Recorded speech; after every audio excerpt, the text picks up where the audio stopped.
नमस्कार साथियों, मैं जय मालाकार मालाकार क्लासेस में आप लोगों का स्वागत करता हूं। चलिए, जो प्रैक्टिस सेट हम कल लाए थे सी टेट और सीजी टेट और शिक्षक भर्ती से संबंधित, उसी का पार्ट 2 लेकर आज आए हुए हैं, जो बाल विकास एवं शिक्षा शास्त्र से संबंधित है। तो कल हम लोग ने 15 क्वेश्चन किया था, आगे देखते हैं आज 16 से 30 तक, है ना। तो देखते हैं पहला क्वेश्चन। कक्षा कक्ष में बैठक व्यवस्था कैसी होनी चाहिए। देखिए, एक कक्षा कक्ष है, वहाँ पर बैठक व्यवस्था किस तरह से होनी चाहिए। ऑप्शन इस तरह से है, कक्षा कक्ष में कराई जा रही गतिविधियों के अनुरूप रोज एक जैसी होनी चाहिए, एक ही लाइन में बच्चों को बैठना चाहिए, इस प्रकार से हो कि वे एक दूसरे से बातचीत ना कर सकें। तो इसका सही आंसर क्या हो जाएगा? इसका सही आंसर हो जाएगा कक्षा कक्ष में कराई जा रही गतिविधियों के अनुरूप होनी चाहिए। आप जिस तरह से गतिविधि कराना चाहते हैं, मान लीजिए कोई खेल खिलाना चाहते हैं तो गोल बैठा सकते हैं, है ना, या फिर जैसे भी आप बैठाना चाहेंगे, आप कक्षा कक्ष में जो गतिविधि कराना चाहेंगे उसके हिसाब से ये होगा। ठीक है, तो इसका ऑप्शन ए हो जाएगा। आगे देखते हैं, क्वेश्चन नंबर 17 पे आ जाते हैं। देखिए यहाँ पे क्वेश्चन नंबर 17, अंतर्वैयक्तिक बुद्धि से तात्पर्य है। जो अंतर्वैयक्तिक बुद्धि है उससे क्या तात्पर्य है? ऑप्शन इस तरह से है, स्वयं की क्षमताओं एवं कमजोरियों की पहचान करना, दूसरों को अभिप्रेरित करने का कौशल, विभिन्न व्यक्तियों को समझने का कौशल, दूसरों के साथ बातचीत करने का कौशल। तो इसका सही आंसर क्या हो जाएगा? ऑप्शन सी हो जाएगा इसका सही आंसर। विभिन्न व्यक्तियों को समझने का कौशल हो जाएगा। देखिए, जो अंतर्वैयक्तिक बुद्धि से क्या तात्पर्य है, तो विभिन्न व्यक्तियों को समझने का कौशल, अंतर्वैयक्तिक बुद्धि से तात्पर्य हो जाएगा। जितने भी ये क्वेश्चन कर रहा हूँ सभी इंपॉर्टेंट है, बार बार आने वाले क्वेश्चन है, ये प्रीवियस ईयर के जो क्वेश्चन है मैं उन्हीं को करा रहा हूँ आप लोगों को। क्वेश्चन नंबर 18 पे आते हैं। वर्तमान समय में शिक्षक की भूमिका क्या है? शिक्षक की भूमिका क्या है उसको बताना है। ज्ञान देने वाला, सुगमकर्ता की, मित्र की या फिर प्रबंधक की। तो इसका सही आंसर क्या हो जाएगा? सुगमकर्ता के रूप में शिक्षक क्या है? एक सुगम करता है। ठीक है, वो आपकी जो भी लर्निंग होती है उसको सुगम करता है, आसान करता है, इजी बना देता है। ठीक है, आगे देखते हैं क्वेश्चन नंबर 19। आपको लगता है कि आपकी कक्षा में कुछ बच्चे बहुत तेज गति से सीख रहे हैं और कुछ बच्चे धीमी गति से। इस परिस्थिति में आप क्या करोगे? देखिए, कुछ बच्चे बहुत तेज गति से सीख रहे हैं और कुछ बच्चे बहुत धीमी गति से सीख रहे हैं, उसके लिए आप क्या करना चाहोगे? तो यहाँ पे ऑप्शन इस तरह से है, तेज गति से सीखने वाले बच्चों को आगे बढ़ने देंगे, जो तेज गति से सीख रहे हैं उसको आगे ही बढ़ने देंगे। धीमी गति से सीखने वाले बच्चों पर कोई ध्यान नहीं देंगे, उनको छोड़ देंगे, इस बात पर कोई ध्यान नहीं देंगे, मतलब जो हो रहा है उसको रहने देंगे ऐसे ही। या फिर ऑप्शन डी, तेज गति से सीखने वाले बच्चों की सहायता धीमी गति से सीखने वाले बच्चों को सीखने हेतु लेंगे। तो इसका जो उपयुक्त आंसर लग रहा है वो है ऑप्शन डी, है ना। जो तेज गति से सीख रहे होंगे बच्चे, उनकी सहायता लेंगे हम धीमी गति के बच्चों के लिए। ठीक है, तो ये हो गया क्वेश्चन 19। आगे देखते हैं क्वेश्चन नंबर 20। शिक्षण अधिगम प्रक्रिया की दृष्टि से एक अच्छा शिक्षक हुआ है। एक अच्छा शिक्षक कौन है? अच्छे शिक्षक की पहचान क्या होती है उसको बताना है। यहाँ पर देखिए, कक्षा में बातचीत रोकने में सफल हो जाता है। अगर वो कक्षा में बातचीत रोकने में सफल हो जाता है तो अच्छा मानोगे, या फिर बातें करने वाले को दंडित करता है उसे अच्छा मानोगे, उदासीन है उसे अच्छा मानोगे, या फिर जो सोचता है कि बातचीत को सीखने के संसाधन के रूप में उपयोग किया जा सकता है। तो इसका जो सही आंसर हो जाएगा वो है ऑप्शन डी हो जाएगा। ठीक है, क्वेश्चन नंबर 20 का आंसर हो जाएगा ऑप्शन डी। आगे देखते हैं क्वेश्चन नंबर 21।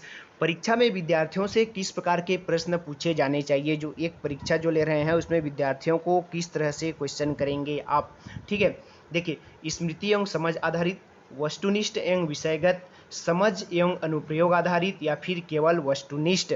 तो इसका सही आंसर और उपयुक्त आंसर क्या हो जाएगा? समझ एवं अनुप्रयोग आधारित। ऑप्शन सी इसका सही आंसर हो जाएगा। जो समझ है और जो अनुप्रयोग आपने किया है उस पर आधारित प्रश्न ही आप पूछेंगे, ज़्यादा उपयुक्त आंसर वही होगा।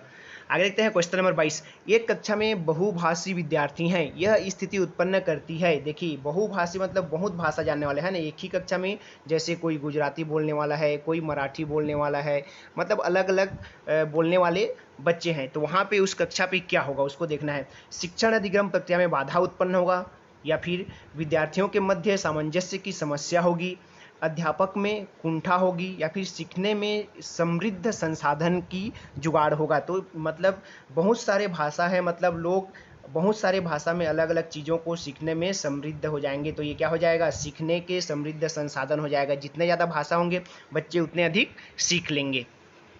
आगे देखते हैं क्वेश्चन नंबर 23।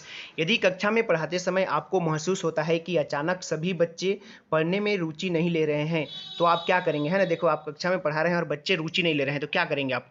कोई ध्यान नहीं देंगे और पढ़ाना जारी रखेंगे, पढ़ाना बंद कर देंगे, बच्चों को ध्यान देने को कहेंगे, या फिर कारण जानने की कोशिश करेंगे? तो इसका उपयुक्त आंसर क्या हो जाएगा? कारण जानने की कोशिश करेंगे कि क्यों बच्चे नहीं पढ़ रहे हैं। ठीक है, इसका ऑप्शन डी हो जाएगा। आगे देखते हैं क्वेश्चन नंबर 24। देखिए, बुद्धि लब्धि का जो सूत्र होता है वो कौन सा है? तो यहाँ पे देख लीजिएगा, बुद्धि लब्धि का सूत्र होता है वास्तविक आयु, है ना, मतलब वास्तविक आयु बटे मानसिक आयु गुणित 100, जो बुद्धि लब्धि का होता है।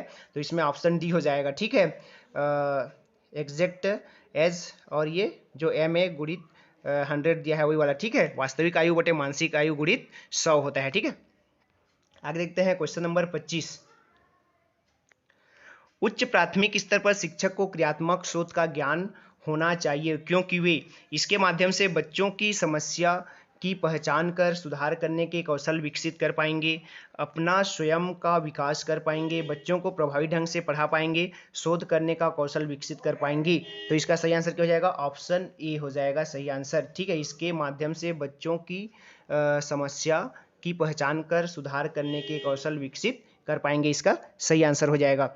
अब देखते हैं क्वेश्चन नंबर 26। क्वेश्चन नंबर 26 इस तरह से, शिक्षा का अधिकार अधिनियम 2009 में 6 से 14 वर्ष आयु के विद्यालय कभी न गए अथवा विद्यालयी शिक्षा अधूरी छोड़ने वाले बच्चों को शिक्षा की मुख्य धारा से जोड़ने हेतु क्या किया जाना चाहिए, है ना। विशेष पाठ्यक्रम लागू करने पर जोर दिया है, विशेष प्रशिक्षण लागू करने पर जोर दिया है, अलग से विद्यालय खोलने की बात कही है, फिर अलग से शिक्षक नियुक्त करने की बात कही गई है। तो इसका सही आंसर क्या हो जाएगा? ऑप्शन बी हो जाएगा। किसमें कहा गया है? विशेष प्रशिक्षण लागू करने पर जोर दिया गया है कि उनको मेन धारा पर, मुख्य धारा पर जोड़ने के लिए। क्वेश्चन नंबर 27 देखिए, निम्न को सुमेलित कीजिए। यहाँ पर जो दिया हुआ है उसको क्या करना है? सुमेलित करना है। क्या क्या दिया है उसको? ठीक है, देखिए यहाँ पर क्वेश्चन नंबर 27। तो देखिए, पहला दिया है एक तत्व का सिद्धांत किसने दिया है? तो एक तत्व का सिद्धांत दिया है गिलफोर्ड ने, बहुतत्व सिद्धांत बिने ने, और समूह तत्व सिद्धांत थार्नडाइक ने, और त्रिआयामी सिद्धांत किसने दिया है? थ्रस्टन ने। तो यहाँ पे हो जाएगा 1 2 3 4, जहाँ पे होगा जिस ऑप्शन पे वही इसका क्या हो जाएगा? सही आंसर हो जाएगा। तो इसका आंसर हो जाएगा ऑप्शन डी हो जाएगा, 1 2 3 4 वाला। ठीक है, आगे देखते हैं क्वेश्चन नंबर 28। यदि आपकी कक्षा का कोई बच्चा प्रायः चुप रहता है तो आप क्या करेंगे, है ना। एक बच्चा चुप है तो आप क्या करना चाहेंगे? उसकी ओर कोई ध्यान नहीं देंगे, उसकी किसी मनोवैज्ञानिक के पास ले जाएंगे, उसे चुप रहने के कारण को जानने का प्रयास करेंगे, उसके माता पिता से बात करेंगे। तो इसका सही आंसर क्या हो जाएगा? उसके चुप रहने के कारण जानने की कोशिश करेंगे। ऑप्शन सी इसका सही आंसर हो जाएगा। आगे देखते हैं क्वेश्चन नंबर 29। क्वेश्चन नंबर 29, सतत एवं व्यापक मूल्यांकन से क्या तात्पर्य है? सतत और व्यापक मूल्यांकन है, उससे क्या तात्पर्य है बताना है। ठीक है, तो इसका ऑप्शन इस तरह से, नियमित रूप से मानसिक परीक्षा लेना, सीखने की प्रक्रिया के दौरान शैक्षिक एवं सह शैक्षिक क्षेत्रों को नियमित रूप से आकलित करना, या फिर नियमित रूप से कक्षा में गतिविधियां आयोजन कराना, या फिर अंक या ग्रेड प्रदान करना। तो इसका सही आंसर क्या हो जाएगा? ऑप्शन बी हो जाएगा इसका सही आंसर। ठीक है, ऑप्शन बी इसका सही आंसर हो जाएगा। आगे देखते हैं क्वेश्चन नंबर 30 और अंतिम प्रश्न आज का, बालक केंद्रित शिक्षा के अंतर्गत क्या सम्मिलित नहीं है? जो बाल केंद्रित शिक्षा है उस पर क्या सम्मिलित नहीं है उसको बताना है। क्वेश्चन पे ध्यान देना है, सम्मिलित नहीं है। ठीक है, ये ऐसे क्वेश्चन में बहुत ज्यादा गड़बड़ी होती है, नहीं है उसको ध्यान देना है। गृह कार्य प्रदान करना, बालक को प्रश्न पूछने के लिए प्रेरित करना, या फिर बालक के अनुभव को प्राथमिकता प्रदान करना, और अगला है बालक की सृजनात्मकता को बढ़ावा देना। तो इसका सही आंसर क्या हो जाएगा? गृह कार्य प्रदान करना। ये नहीं हो सकता है। ठीक है, तो ये थे आज के इंपॉर्टेंट क्वेश्चन। अगर वीडियो अच्छा लगा हो तो वीडियो को ज़्यादा से ज़्यादा अपने दोस्तों तक शेयर कीजिएगा, और हमारे चैनल को लाइक शेयर और सब्सक्राइब कर दीजिएगा। नमस्कार, धन्यवाद।